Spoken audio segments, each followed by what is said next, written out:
Hello, I'm Dr. Len Saputo, and I'm here with my old friend Raymond Francis.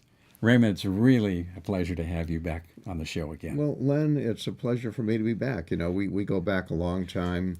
We did radio shows together for years. Yeah. We had a lot of fun at it and did a lot of good. So it's nice to be back again, like old partners. Thank you. For those of you that don't know Raymond, he's an MIT trained scientist who lectures all over the world. He's the author of 4 books that have been bestsellers.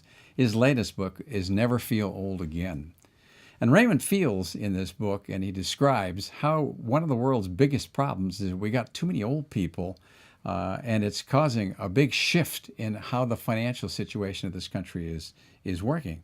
Tell us about that, Raymond. Well, Len, you see, historically, there were always more old people than young people. We've turned this around. There are now more old We're people living a than young. long time. We're living, yeah, there's more old people than young people. And we've promised these old people pensions. We Yes. promised to take care of their health care. Right. There's not enough young people to support it. So there is no money, and we're going bankrupt trying to pay for it. Right. And that's not just the United States. This is the entire industrialized world, Europe, China, Japan. They're all in the same boat.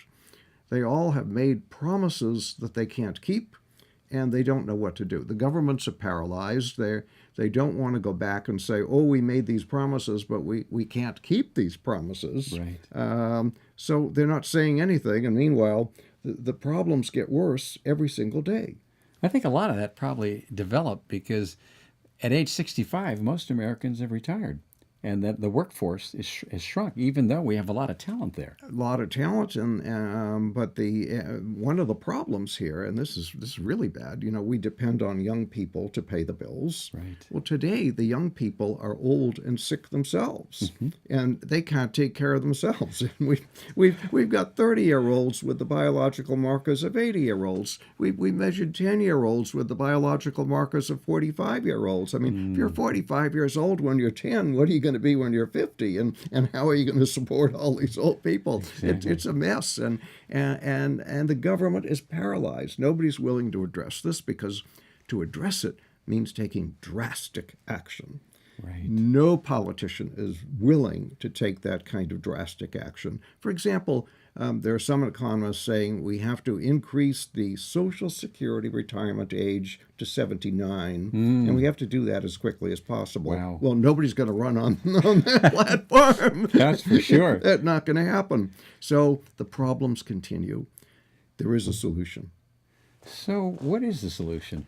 The solution is to teach people how not to get sick. You've been saying that for decades. For decades, we need to cut the cost of disease. We don't need to cut it out, but if we cut the cost of disease in half, we can reduce this problem to manageable proportions.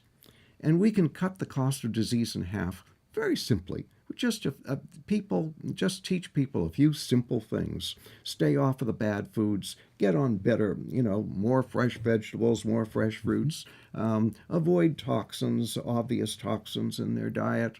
Get more exercise. Simple things. Right. And we can cut the cost of disease in half very quickly and very easily. And then everybody would be able to afford to have the best health care that there is, because America has a very good health care system in terms of the technology. But the disparities are terrible, and it's because of what you're talking about. Absolutely. We don't have the money. We don't have the money, and the system is totally overloaded. Right now, for every $1 that the federal government spends, it doesn't have 42 cents. Now, we used to go out and borrow that 42 cents, but nobody's stupid enough to loan us 42 cents anymore. So now they're loaning us 16 cents, and the other 26 cents we create out of thin air. Right. Well, for those of us who lived through the inflation of the 70s, we know what happens when government creates money out of thin air. Oh, right. And it's not very pleasant. You get something called inflation. So really, we're facing a situation here. The United States has the biggest debt in the history of the world. There's no way we can pay it.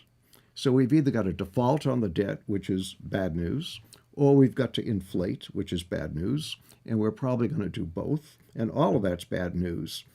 We need to do something. We need to do something, and the government's paralyzed. We have to do it. We have to do it as individuals. We have to take individual responsibility for our personal health and for the health of our family and our friends and our neighbors, and start to cut the cost of disease, or we're all going down the tubes together. Well, you're talking about shifting the whole paradigm from a sick care system where we expect to get sick and we expect to go to the doctor and we expect to spend and take a lot of drugs, to a paradigm where we're healthy and well and we don't spend so much money. What an amazing thought. That just makes good common sense. It makes good common sense, but nobody's doing it. And that's why we need to tell people that this is what we need to do. This is why I wrote my book, Never Feel Old Again, because getting old is a mistake. See, and it's not necessary. Yeah, we all get old. I mean, I'm not trying to say we're not going to get old, but What if they age too fast? What we think of as aging, the loss of function, the diseases of aging, the osteoporosis, Sure. the Alzheimer's, Sure. the arthritis, The broken the cancer, hips, the wheelchairs and the walkers. Yeah, the disability. Absolutely. That isn't necessary. That's right. We're creating that. That's not natural aging. That's unnatural aging. We're creating these problems, and because we're creating them, we can stop creating them and we can solve these problems. But we have to start now, and it has to start with you. The buck stops with us is what Raymond's trying to say. The responsibility is for us to be inspired that living a healthy lifestyle is where the action is. And if we can set that example, as he's suggesting in his book, Never Feel Old Again, then it's possible that we can all get the idea that we'd rather be healthy than sick. And if we do that, we're not going to age at the speed of light, like he's saying.